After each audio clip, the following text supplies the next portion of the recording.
my special 20 subscriber video. Now I know 20 subs is a lot, but to me it's a lot because I care about you guys. You guys are awesome to me, and I just want to thank you by giving this, guys, to you, my video game collection. Now then, in case you haven't noticed, I'm actually redoing part 1. So like, if you see anything different with the other parts, that's because like there was some accident. But don't worry, my PS2 games are in contact. They're perfect condition still, with the scratches still, but you know. But anyways, like, stop the rambling and all that stuff. What I'm trying to say here is like, if you see any differences, because like I had to redo it because my PlayStation 2 games actually fell while they were recording. So this is a redoing of part 1. So now, on to the video. I'm gonna like just talk about these 4 games, and yeah, let's just begin. And the first game I'm gonna talk about is Tony Hawk's Pro Skater 4. This is one of my early childhood video games I played when I was playing with the PlayStation 2. This is one of the reasons that I like skateboarding games, because of this game. Tony Hawk's Pro Skater 4 defined skateboarding, of how skateboarding games should be, like fun and exciting and just, creative. This is what the game is. And there are other Tony Hawk games out there, but this is one of the very first games to actually do it back in its day. And it's a really awesome game if you want to check out a PS2 skateboarding game. Next up is Sean Palmer's Pro Snowboarder. Now, it's almost like Tony Hawk's Pro Skater 4, but this is actually like snowboarding, and it's almost like Tony Hawk, but with snowboarding. And the glitches that I like is like you can actually make the players' heads like really big. And this is one of the things I like about the PS2, because the PS2, it has more of these glitches where, like, these glitches are just too awesome. It doesn't ruin the game, yet it makes the game more entertaining. Like, like the big head mode in this game right here. Yeah, I'm trying to find that and I can't find it. Or I don't know, maybe I'm not searching hard enough. Next up is Ghost Rider. This is actually a God of War clone, which from the reviews I saw, people seem to like this game. And you know what? I can understand that. I mean, like, it does feel like God of War, but the one thing that bothers me the most about this game is like the hit detection. Like, sometimes like it takes a lot of hits in this game. Like, the enemies take a lot of hits, but I don't know. Like, I'm just like in the beginning of this level. Like, all these games I haven't. My memories are like I haven't played like a lot of my games lately. Like, I have a lot of games to catch up with. So like, yeah. And so like this is one of the games that I haven't even started out yet. Like, I'm only on the first level and haven't got to the rest of the levels, so I need to do that. But yeah, check this game out. You guys are gonna probably like it. It's a God of War clone. The Incredible Hulk: Ultimate Destruction.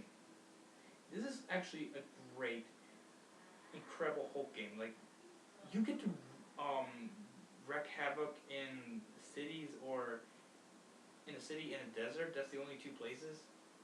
And like, one of the other PS2 glitches that I like about this game is that whenever you run over someone, he's dead, but you can still grab the dead person. And when you grab him, you can actually like pet him, like put him down, and he's alive. That's the funny thing about the PS2, is these glitches right here. And this is one of these glitches that I like about the Incredible Hulk. And the other thing you could do in this game is destroy, destroy vehicles, destroy planes. It's just massive havoc. That's all I can say, really. It's better than the Incredible Hulk movie adaptation, which I'm not saying this is a bad game, but this is actually a better version of this, and it's just really fun. This is what a Hulk game should be like. Not only they put the Marvel's Adventures in there now, that'll be sweet too. Alright. Speaking of Marvel games, Spider-Man 2 the video game. This is actually one of the very first game to have an open world. The Spider-Man video game to have an open world video game. This was the very first, and back then it was really awesome. And I had this since 2002, or by that time when the film came out. I had this game for such a long time, and it was just so awesome, just swinging around New York, and then like like being up the bad guys or something like that. But what I really like about this game is just swinging around New York. That's just really all I like about it. But now when I go back, it's a bit boring. But back then, it was fun.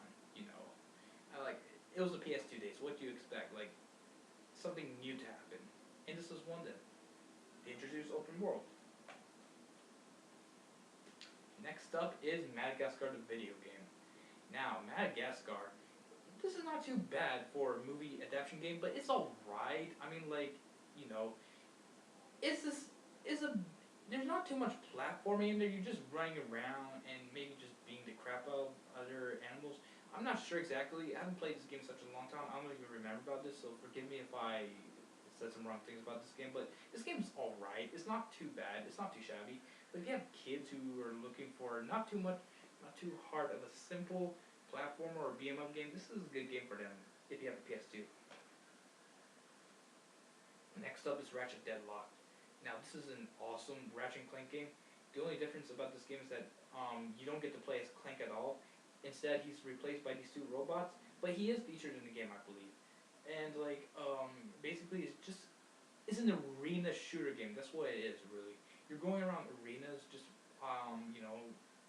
fighting, just killing, I guess, um, bad guys in the arena using guns, and yeah, it's it's it has the Ratchet and Clank feel to it. I will admit it does with the weapons and stuff like that, but it's an arena. That's what it is. It's an arena Ratchet and Clank video game.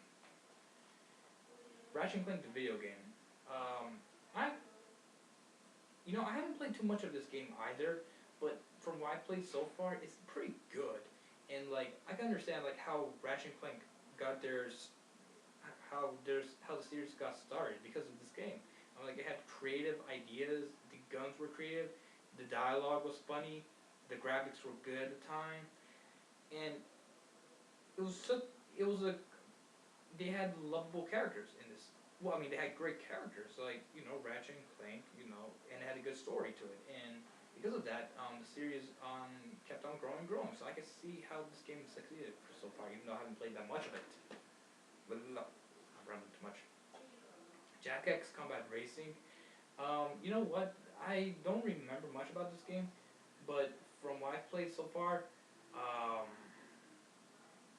wait, okay. From what I've played so far, it seems to be basic. I mean, like the first level I remember, it's just basic. Like it's too small. You're in the city, but then like I don't know. Like that fears me. Like, is that the entire game style it's gonna be like?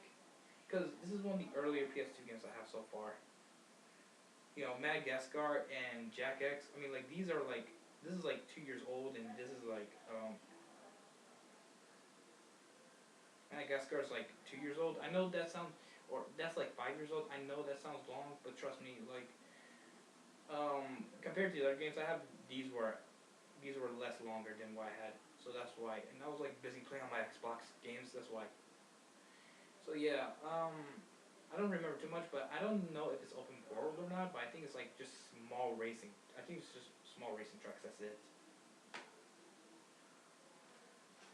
Jack and Daxter, the precursor legacy. Now this is the reason why my character profile is Daxter, because of Daxter right here, because he is a funny character and I actually like the way he talks. And like I always wanted to play as him someday, and my dream came true.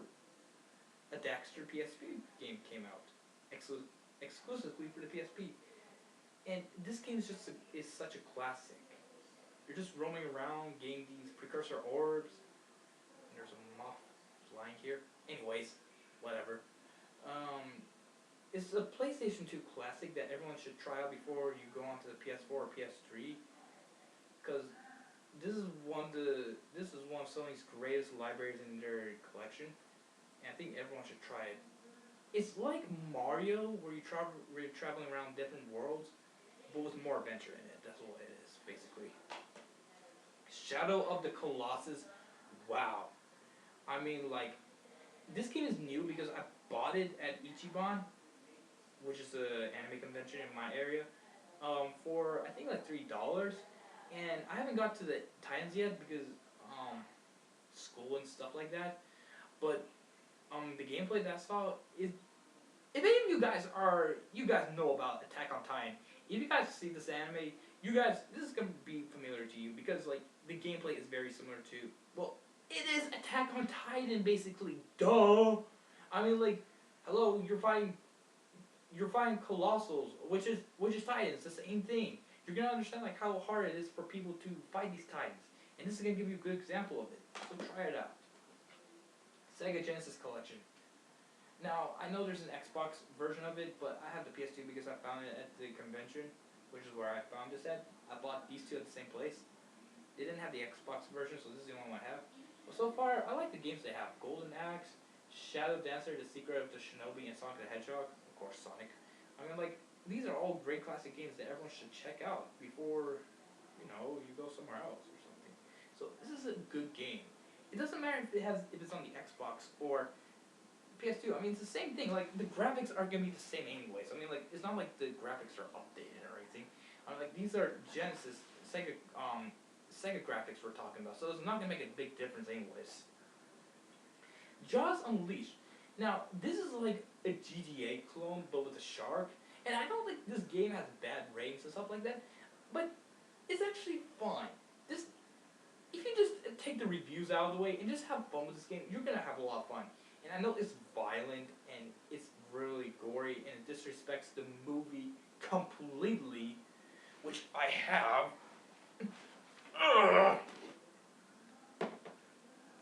Which I have right here. See this? See, the covers are exactly the same.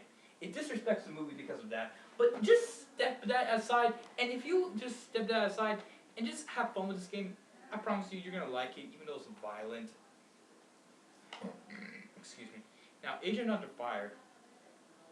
I said in my previous video this was gonna be my second favorite James Bond game, but I put that in third place because of James. No, I'm not gonna spoil it. I'm not gonna spoil it. I'm gonna let you guys watch it. This is gonna be in third place because I have another James Bond game that's better than this game, but it's still good. It's almost like GoldenEye, but I don't know. It's almost like GoldenEye. It's a GoldenEye version of the PS2. That's of James Bond. That's what I can say for sure.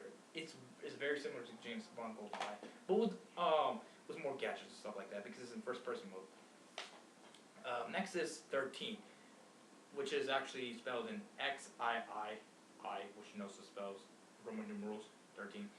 It's actually created by Ubisoft Montreal, or I don't know Montreal, but it is created by Ubisoft, and it's actually a great shooter. What really sets this game apart from other shooters is that it has a comic book style to it. It's like, like how comic books, they have like words and stuff like that, bang bang, and then like these words that comes out. Well, this is what the game is. Like, it brings the comic book to life, and I really like this game. And oh my gosh, I have 2 minutes left, and I need to stop rambling. Okay, no more rambling. Time Splitters 2, a great shooter, which everyone knows about. Mace Griffin Bounty Hunter, what do you expect as a shooter?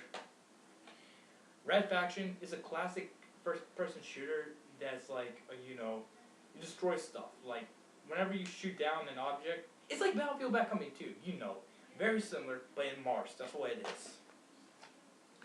Indiana Jones and the Emperor's Tomb is a great Indiana Jones video game, which I've been looking for, and I finally found this. Thank you, God. I found this game finally.